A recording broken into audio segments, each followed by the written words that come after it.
என்னென்ன ஆசிட் கொடுத்துருக்காங்கடா? 2 நைட்ரோஃபீனால். அப்போ ஃபீனால் எடுத்துக்கிறேன், அதுல ரெண்டாவது பொசிஷன்ல நைட்ரோ குரூப் இருக்கு அப்படின்னு சொல்லியிருக்காங்க. ரைட். அடுத்தது 4 குளோரோஃபீனால் கொடுத்துருக்காங்க. ஃபோர்த் பொசிஷன்ல குளோரின் ஜாயிண்ட் ஆயிருக்கு. ஓகே, அடுத்தது 4 நைட்ரோஃபீனால். ஓகே, ஃபோர்த் பொசிஷன்ல NO2 குரூப் இருக்கு, ஃபீனால் எடுத்திருக்காங்க. ஓகே, அடுத்தது 3 நைட்ரோஃபீனால். OH NO2. சரி, இப்போ இதுல பாருங்க, நம்மளுக்கு ஃபீனால் இதுல ஆசிட் கார்பாக்சிலிக் ஆசிட்டே இல்லை. அப்புறம் ஏன் இதை ஆசிட் சொல்றோம்னா, ஃபீனாலுக்கே ஆசிட் பிஹேவியர் இருக்கும். ஏன்னா ஆசிட்னா என்ன அர்த்தம்? ஒன்லி COOH குரூப் இருக்கணும், இல்ல ரீப்ளேசபிள் ஹைட்ரஜன் இருக்கிறதா ஆசிட், இல்ல இன்ஆர்கானிக் இருக்கிறதும் இன்ஆர்கானிக் ஆசிடா இருக்கணுங்கிறது அவசியம் இல்லை. அதை தவிர்த்து என்ன பண்ணணும், இது H+ ரிலீஸ் பண்ணணும், இல்லாட்டி பேஸ் கூட ரியாக்ட் பண்ணணும். நம்ம ஃபீனால் என்ன ஆகும்னா, ஜென்ரலா H+ ஈஸியா ரிலீஸ் பண்ணும். ஏன் H+ ஈஸியா ரிலீஸ் பண்ற பிஹேவியர் ஃபீனாலுக்கு இருக்கு அப்படின்னா, அதுல ஃபீனாக்சைடு அயான் ஃபார்ம் ஆகுது இல்லையா, அதாவது H+ ரிமூவ் பண்ணனதுக்கு அப்புறம் ஃபீனாக்சைடு அயான் ஃபார்ம் ஆகுது இல்லையா, இது ஸ்டெபிலைஸ்டு பை ரெசனன்ஸ். இதான் முக்கியமான கீவேர்டு. கண்டிப்பா போர்டு கொஸ்டின்ல இந்த கொஸ்டின் இல்லாம இருக்கவே இருக்காது. ஃபீனால ஏன் ஆசிட்னு சொல்றோம் என்னன்னு கேட்பாங்க. Why phenol behaves like acid. இல்லைன்னா ஃபீனால ஏன் கார்பாலிக் ஆசிட்னு சொல்றோம், கார்பாக்சிலிக்னு சொல்ல மாட்டோம், கார்பாலிக் ஆசிட் அப்படின்னு சொல்லுவோம். ஏன் அப்படி சொல்றோம்னு கொஸ்டின் இருக்கும். இது ஸ்டெபிலைஸ்டு பை ரெசனன்ஸ், நல்லா ஞாபகம் வச்சுக்கோங்க. ஃபீனாக்சைடு அயான், இதுக்கு பேரு ஃபீனாக்சைடு அயான், இது ஸ்டெபிலைஸ்டு பை ரெசனன்ஸ். அதாவது அயான் ஃபார்ம் ஆயிருச்சு அப்படின்னாலும் அது ஈஸியா ஸ்டெபிலைஸ் ஆயிரும். அதனால H+ அயான்ஸ் ஈஸியா வெளியே விட்டுரும் ஃபீனால், அப்படிங்கறதா மேட்டர். நான் இந்த ரெசனன்ஸ் தெரியலைன்னா வேஸ்டடா, இந்த ரெசனன்ஸ் கன்ஃபார்மா தெரிஞ்சிருக்கணும். O- ஃபீனாக்சைடு அயான் இருக்கு இல்லையா, இதோட இந்த மைனஸ் சார்ஜ் டீலோக்கலைஸ் ஆகி ரிங்கு முழுக்க ஆர்த்தோ அண்ட் பேரா பொசிஷன்ல சுத்திக்கிட்டே இருக்கும்.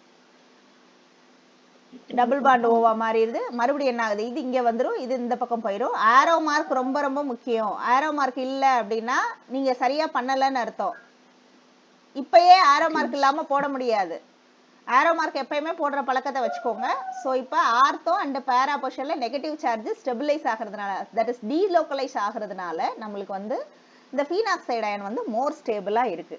ஜென்ரலா இந்த ஃபீனாலே ஆசிட் தான், பட் ஆனா அதுல ஏதாவது ஒரு குரூப் சேரும்போது எப்படி அது அசிடிக் பிஹேவியரா இருக்கு அப்படிங்கறத பார்க்கலாம். இப்ப H+ வெளியே துரத்தணும். H+ வெளியே துரத்தனா என்ன செய்யணும், இந்த எலக்ட்ரான்ஸை பூரா உள்ள இழுத்து போட்டுறணும், அப்படித்தானே? H+ வச்சிருக்க எலக்ட்ரானை பூரா வாங்கிடணும், ரைட்டா? இப்ப இந்த குரூப்ல Clலும் எலக்ட்ரான் வித்ட்ராயிங் குரூப் தான், NO2 எலக்ட்ரான் வித்ட்ராயிங் குரூப் தான். எது நல்லா எலக்ட்ரானை பிடிச்சு இழுக்கும் ஜென்ரலா? NO2 தான் நல்ல எலக்ட்ரான் வித்ட்ராயிங் குரூப். எழுதி வச்சுக்கோங்க. இருக்கிறதுலே most electron withdrawing group NO2. NO2 எப்படி இருக்கும்னா N டபுள் பாண்ட் O இப்படி இருக்கும் NO2. இந்த NO2 பயங்கரமா இழுக்கும் ரிங்குக்குள்ள இருந்து எலக்ட்ரான். அப்ப ரிங்குக்கு இப்ப வேற ஆப்ஷன் கிடையாது. அதனால ரிங் என்ன செய்யும்னா, ஓல இருக்கிற ஓவும் H இருக்கு இல்லையா, அந்த எலக்ட்ரானை பிடிச்சு உள்ள இழுக்க ஆரம்பிச்சிடும். அப்போ H என்ன செய்யும், எலக்ட்ரானை பூரா விட்டுட்டு H+ ஈஸியா ரிலீஸ் ஆயிடும். சரியா? அப்ப எலக்ட்ரான் வித்ட்ராயிங் குரூப் இருந்தது அப்படின்னாலே என்ன ஆயிரும், அந்த ஹைட்ல இருக்க எலக்ட்ரானை பூரா எடுத்துட்டு H+ ஈஸியா ரீப்ளேசபிள் ஹைட்ரஜனா மாத்தி விட்டுரும். அதாவது H+ வெளியே துரத்திடும். அப்போ இப்ப நம்மளுக்கு இந்த ஆப்ஷன் ரூல்ட் அவுட். இதுல மெட்டா பொசிஷன்ல இருந்தா டைரக்ட் எஃபெக்ட் இருக்காது, பேராவும் ஆர்த்தோ பொசிஷன்ல இருந்தாலும் டைரக்ட் எஃபெக்ட், ரெசனன்ஸ் எஃபெக்ட் இருக்கும். புரிஞ்சா? இங்க பாருங்களேன், ஆர்த்தோ அண்ட் பேரா பொசிஷன்ல தான் சார்ஜ் டீலோக்கலைஸ் ஆகுது. ஸோ ஆர்த்தோ அண்ட் பேரால தான் நம்மளுக்கு அந்த ரெசனன்ஸ் எஃபெக்ட் ஆக்டிவேட் ஆகும். ஸோ மெட்டா பொசிஷன்ல இருந்தா அதையும் கேன்சல் பண்ணிக்கலாம். இப்ப இந்த ரெண்டுல உங்களுக்கு ஒண்ணு தோணும், மேம் இங்க எலக்ட்ரான் வித்ட்ராயிங் குரூப் பக்கத்திலே இருக்கு, இங்க பாத்தீங்கன்னா ஆப்போசிட்ல தான் இருக்கு, அதனால இதுவா தான் இருக்கும் நீங்க நினைப்பீங்க, கரெக்டா? ஆனா பேரா தான் ஜாஸ்தி. ஏன்னு சொல்லட்டுமா? பேரா தான் ஈஸியா விரட்டி விட்டுரும். எதை? H+ விரட்டி விட்டுரும். எலக்ட்ரானை பூரா வாங்கிட்டு H+ விரட்டி விட்டுரும். நல்லா பாத்துக்கோங்க. பேரால நான் எக்ஸ்பிளைன் பண்றேன். இங்க N டபுள் பாண்ட் O இருக்கு இல்லையா, இது இந்த ஓல இருக்கிற இந்த எலக்ட்ரான்ஸை பிடிச்சு நல்லா இழுக்க ஆரம்பிச்சிடும். ஏன்னா இது எலக்ட்ரான் வித்ட்ராயிங் குரூப், அது கீழே பிடிச்சு இழுக்க ஆரம்பிக்குது. அதனால இங்க இருக்கிற எலக்ட்ரானை எடுத்துட்டு இது H+ ஈஸியா ரிமூவ் பண்ணிடலாம். ஆனா இதே கேஸ் ஆர்த்தோ எடுத்திருந்தீங்கன்னா, ஆர்த்தோ பக்கத்துல தான் இருக்கு, ரொம்ப அதிகமா தான் இருந்திருக்கணும், எல்லாமே கரெக்ட் தான். ஆனா இங்க என்னது வந்துருச்சு, இன்டர்மாலிகுலர் ஹைட்ரஜன் பாண்டு வந்துருச்சு. அப்போ இந்த ஹைட்ரஜனை போக விடுமா?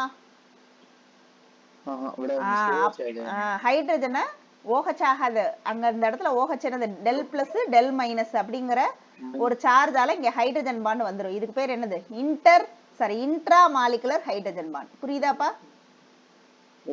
இந்த இன்ட்ரா மாலிகுலர் ஹைட்ரஜன் பாண்ட் தான் ரீசன் எதுக்கு ஆர்த்தோ வர முடியாம போனதுக்கு. அப்ப இருக்கிறதுலே நல்ல ஆசிட் யாரு அப்படின்னு பார்த்தா பாரா நைட்ரோபீனால்.